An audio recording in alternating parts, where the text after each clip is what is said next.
ডক্টরের মেয়েকে জিম্মি করেই ডক্টরের থেকে সকল সত্যি জানতে পারলো শুভ। হ্যাঁ বন্ধুরা, এমনটাই দেখতে পাবো আমরা গৃহপ্রবেশ ধারাবাহিকের আগামী পর্বগুলোতে। শুভ নিজের সন্তানকে বলে, তোর ভয় হচ্ছে? তোর ভয় পাওয়ার কোনো কারণ নেই, তোর মা তোর সাথে আছে। তোর মা কারোর সাথে কোনো অন্যায় করেনি, তাহলে তুই ভাবলি কি করে তোর মা তোর সাথে অন্যায় করবে? আমি শুধুমাত্র কেশব ওইখানে রেখে আসতে বাধ্য হয়েছি। আমার বারবার মনে হচ্ছে মোহনা নিশ্চয়ই কোনো একটা চক্রান্ত সাজিয়েছে। অন্যদিকে দাদুকে যখন মোহনা দেখতে যাবে ঠিক তখনই ঠাম্মি মোহনাকে দূরে সরিয়ে দেয়। অপরদিকে শুভ যখন খেয়াল করে যে তার ওষুধ কিনতে হবে তখনই টাকা খুঁজে থাকে, কিন্তু তার কাছে কোনো টাকা না থাকায় সে ভাবতে থাকে সে কিভাবে কি করবে, ঠিক কিভাবেই বা টাকা রোজগার করবে। দাদুকে যখন ডক্টর দেখতে আসে, ডক্টর জানায় যে ওনার অতিরিক্ত চিন্তার ফলে এরকমটা হয়েছে। তখনই পূর্বা শুভকে দোষারোপ করতে থাকে, বলে যে সবটাই শুভর জন্য হয়েছে।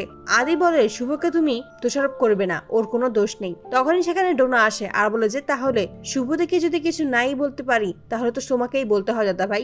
অন্যদিকে শুভ দেখতে পায় সামনে কিছু ছেলেমেয়েরা গান গেয়ে টাকা রোজগার করছে, তাই শুভ নিজের ব্যাগ থেকে ঠাকুর বের করে এবং সে ঠাকুরের গান করে পয়সা জোগাড় করে। সেই পয়সা দিয়েই বার্গার ও জল কিনে খায়। তখন তার মনে হতে থাকে কেউ তাকে ফলো করছে। অনেকক্ষণ খোঁজাখুঁজি করে কাউকেই খুঁজে পায় না শুভ।